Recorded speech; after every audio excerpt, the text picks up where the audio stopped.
Yeah. I'm making this video today about the Egyptian goddess Isis and how she cloned Osiris.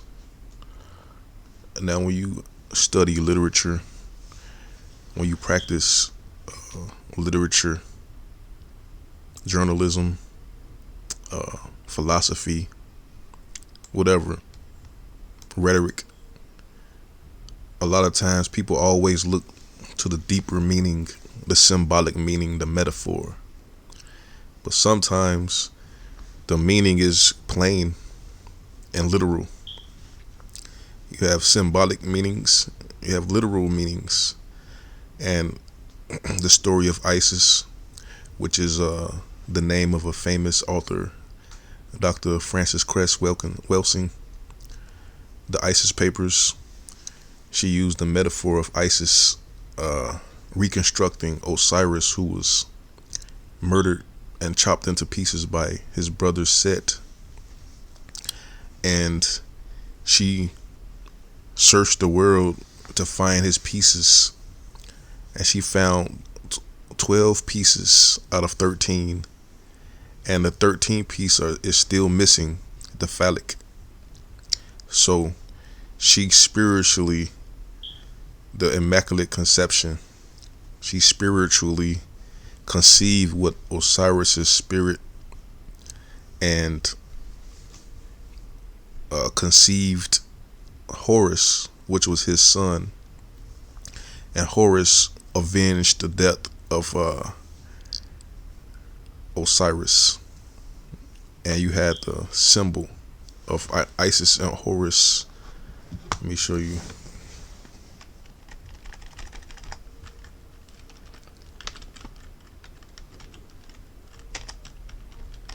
Horus. Check it out.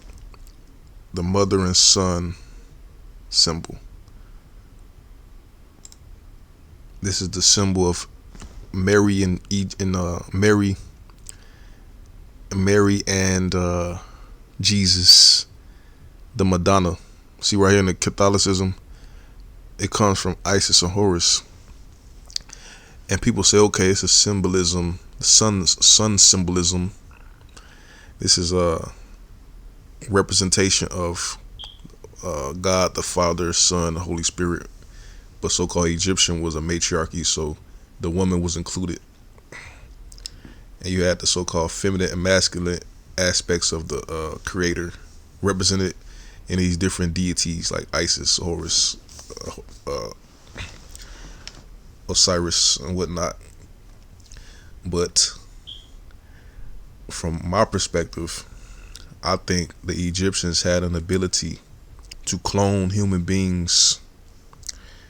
Why do you think they have the kings, the pharaohs, mummified? Watch this. Egyptian mummy.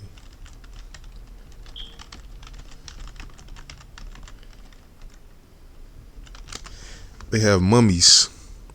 Now we know now,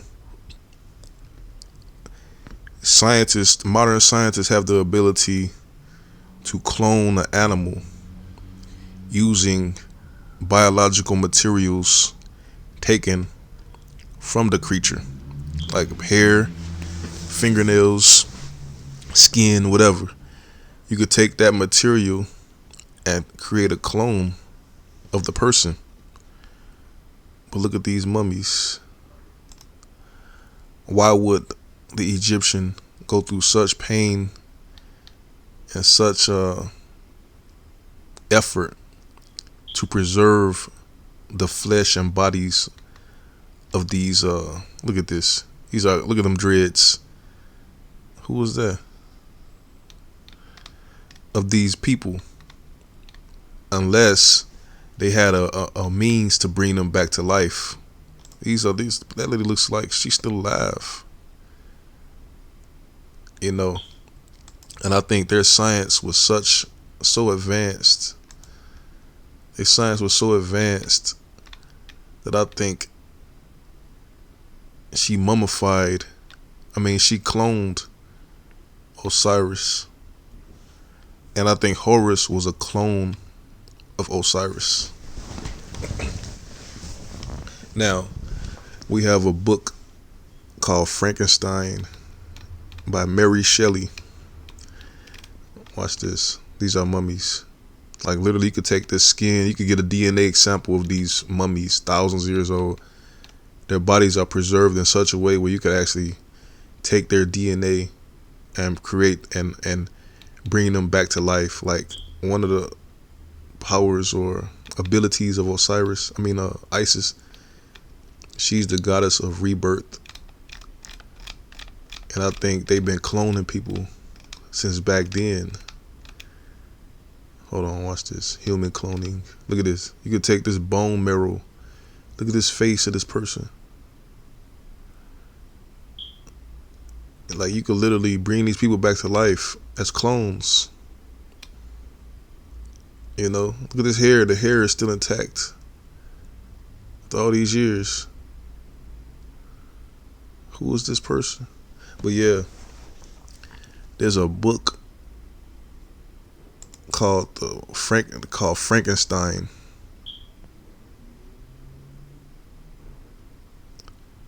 Scholar Band's Excavation of Mummies. Called Frankenstein by Mary Shelley. Watch this. And Frankenstein, the doctor,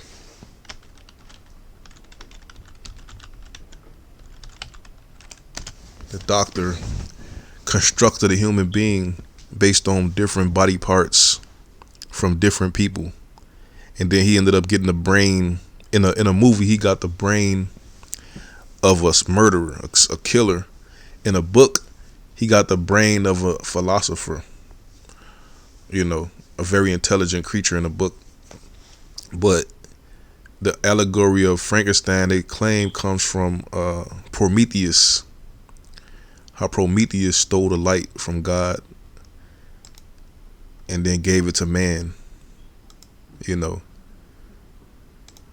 But it's more in line with Isis' story, creating a human being by piecing the pieces together, you know, placing the pieces together, and then using electricity. Look at this. And bringing it to life with electricity. You know, but in Isis's story, Horus came out as a baby, which means that if you go on the cloning route, if you're going to clone a person and bring that person through an embryo, that person will be born just like anybody else, and then that person will grow up through the natural stages of development as a child, as an adult, adolescent, teenager, adult, then elderly. It will go through those processes. They won't come out as a full-grown man, but in Frankenstein, they pieced the man together through body parts, pieced them together through different cadavers, and then with electricity, they brought them to life. Right here, this is Dr. Frankenstein. But there's another movie called Underworld, actually written by the black dude that played the werewolf, Underworld, in which they talked about how the vampires was able to leapfrog through time by living in a sarcophagus, dead until they're resurrected. You know, watch this. This movie right here, they was able to jump through time by being resurrected out of caskets, out of sarcophaguses, and it's very similar to what the Egyptians have. They have their kings mummified, DNA intact, and technology is proving that you could actually clone a person with their biological material, through a woman. You know, you could bring that person back. And my thoughts, the reason I'm bringing this up is perhaps, just perhaps, this is how we came into this world, the so-called Black American people. Perhaps the ancient Moors or some people could have actually resurrected us this way, because we don't really have a country claiming us as theirs. Even though when we look at these Egyptians, they look just like us. And we really don't know what time period we're living in, actually. We really don't know anything about this world other than we just somehow appeared. We were so-called slaves, property, and then we became free. And then we invented everything that you can imagine. Modern technology is invented by us, the so-called Black people in America. But perhaps this is what happened to bring us back into this world. We're literally probably the ancient Egyptians. You know, a worldwide catastrophe could have happened, and they must have figured out how to bring us back through the techniques of cloning of our mummies, of our ancient sarcophagus. This is like if you watch the movie Man of Steel and Krypton, their whole civilization was brought back to life through just a skeleton. The DNA codex was stored into a skeleton, and they was able to bring back their whole entire society anytime they wanted to. And with one of these mummies, especially a chief mummy, like when you're dealing with breeding cows and breeding bulls, they usually preserve the genetic material of the strongest bull, and that bull is that genetic material is cloned in order to be used multiple times, and that genetic material reproduce very strong offspring. Because if you actually choose offspring out of random, you know, you might not get the best. It might become like little runts.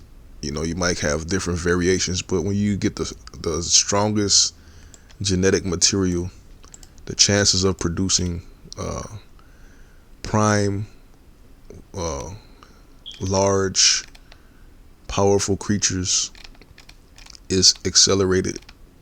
This is why when a horse wins a Kentucky Derby, it becomes a stud, the strongest horse. That those genetic materials can cost millions of dollars to produce offspring with that horse that won a Kentucky Derby, and the rest of his life is spent reproducing.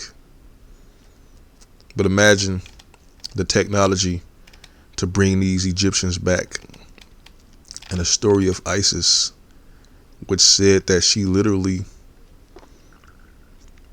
brought Osiris's genetics back into the world after he died and produced a son with those genetics. And when you look at the Bible actually reinforces cloning. Jesus in the Bible is known as the second Adam. Watch this.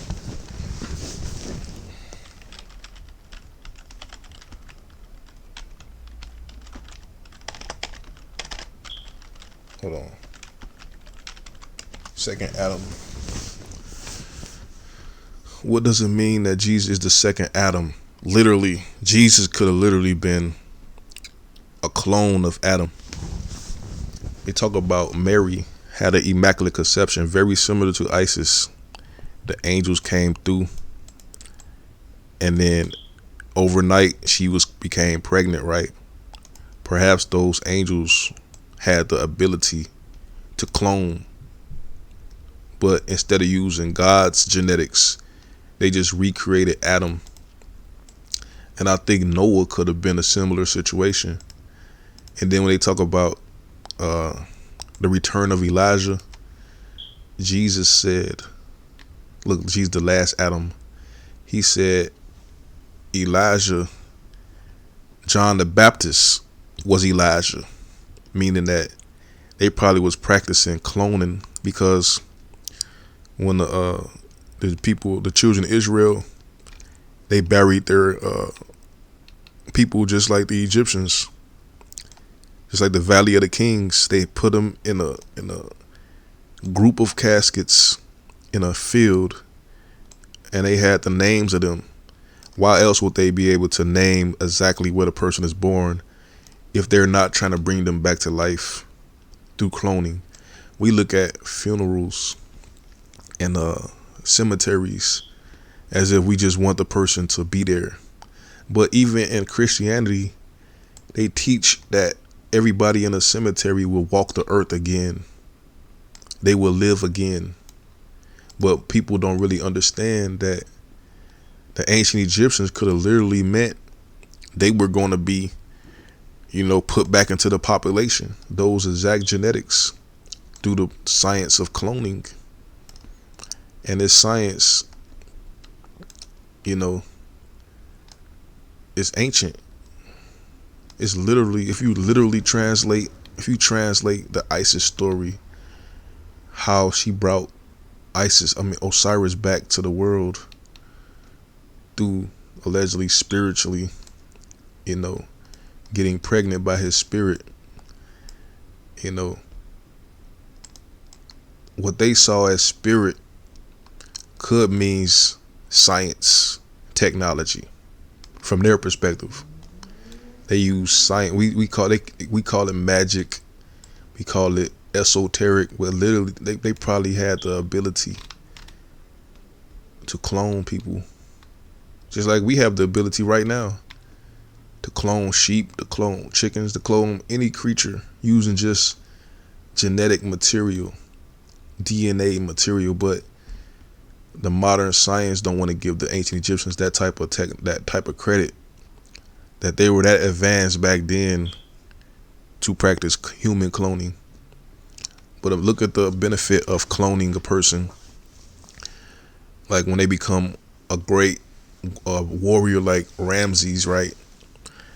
What do you think the profit of keep producing that person who was a military general? If they prove that they was victorious, and you want to be sure that you're going to have long-lasting victory, why not just keep reproducing those genetics over and over and putting them in that same position? Why do you think the Egyptians lasted for thousands of years of longevity? Why not just recycle the kings and queens so they could rule for hundreds of years, literally thousands of years?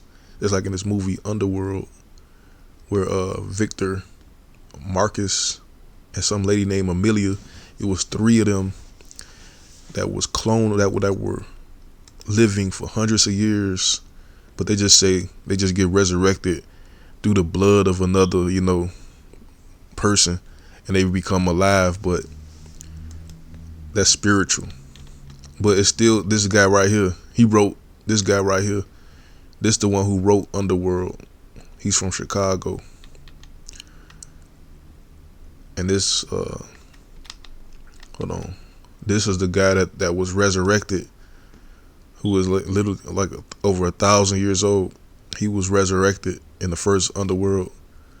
He was living in a casket under the covenant, and they brought him back. So them three elders took turns ruling for hundreds of years. The Egyptians theoretically could have been ruling for thousands of years. The same people. The Isis, Horus, Osiris, Set. The same genetics could have been repopulated throughout generations. And that process could have been stopped. It could have been stopped.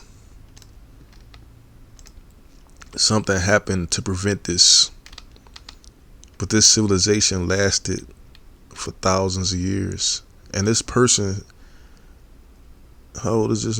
How old is this mummy? Let me look at this.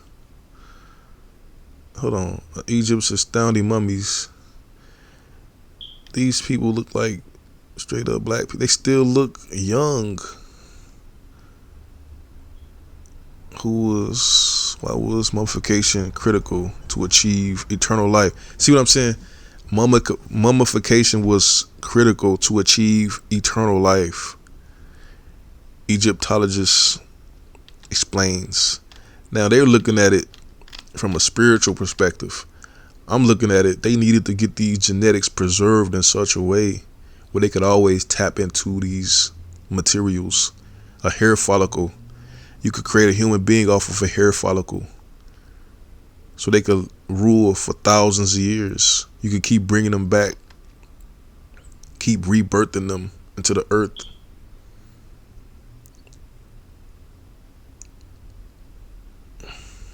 Look at them dreads. Look at them dreads. They look just like us, right? Well, my theory is this, right? I think the Moors, who were the descendants of the Carthaginians, the Phoenix people, I think they found the way to bring the Egyptians back into this world through the process of cloning. And I think they cloned us back into this world. I think they brought us back into this world from thousands of years ago.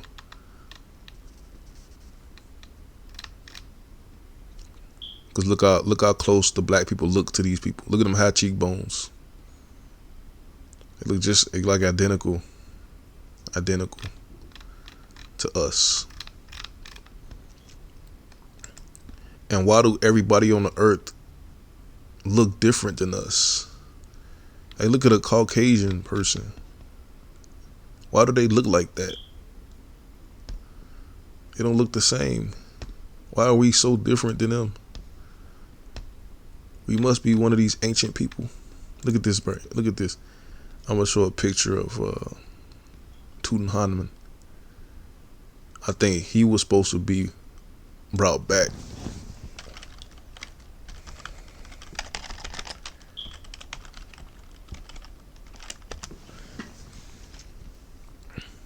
Check this out. They tried to make this a false image right there, but check this out. Hold on, not that. I always want to get this sarcophagus. This right here. This look like a dude from America. Two identical. Two identical. What is this right here?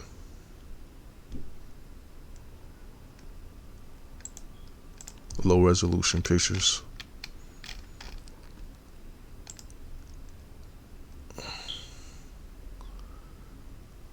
This is the image, the false image that they recreated through a digital technology, which is not even real. They showing these false images. This is the hold on, the actual mummy. This is the actual sarcophagus right here. Look at them lips, nose. It's high resolution. But I think right now, look at this. Right now, these mummies can be used to bring clones into this world. We could bring them back, run their DNA. We could bring them back. And I think that's what the story of Isis and Horus is about. But I think it's really about teaching the people how to do it. Because if you understand the language, you have a surface language, you have a deep language. You have a language for the masses, the peasants. You have your own, representation of that language. And I think they was communicating with each other, showing them you know, as a fail safe, how to bring themselves back. They talk about rituals, but I think they really meant technology and scientific instructions. They call it algorithms, precise instructions in the sequence to bring about a particular result. All this was, I think this was their way of being immortals on this planet. It was about immortality of that particular genetic makeup who was successful, who was proven successful, and you want to keep that going. They had the capabilities to be successful and prosperous, and if you keep them particular people with those genetic this is probably why the monarchy is existing, because they talk about merit. It's about the one who was able to rise to a particular level and accomplish a particular obstacle. They had the right to be in power and to rule. And they say they are chosen by God, brought. They are ordained by God to rule. But when you look at what it probably really means is they need to be brought back and they need to be ruling, because they will ensure longevity and prosperity. This is why Isis brought back Horus. This is why she brought back Osiris. And you see every day the same moon and the same sun is eternally rotating the sky. So they feel that the same person who represent that as a ruler, success, they need to be reborn forever. And you can ensure that through the process of cloning. Bring them back as a clone, but not necessarily a clone, but yeah, you need them back. You need them in power, because they don't want to go by chance. Per chance you bring just some random biological entity in, it might not be capable or qualified to conquer those obstacles and adversity. But you're sure that person did it. Osiris did it. And all of the kings, all of the pharaohs could have literally been clones of Osiris for thousands of years. Kept bringing them back to sit on the throne as an immortal. Look at this. Yeah, that's about it though. Isis or Osiris, Horus, right there. These three people probably was the same people throughout history ruling as clones. Probably to this very day. Yeah.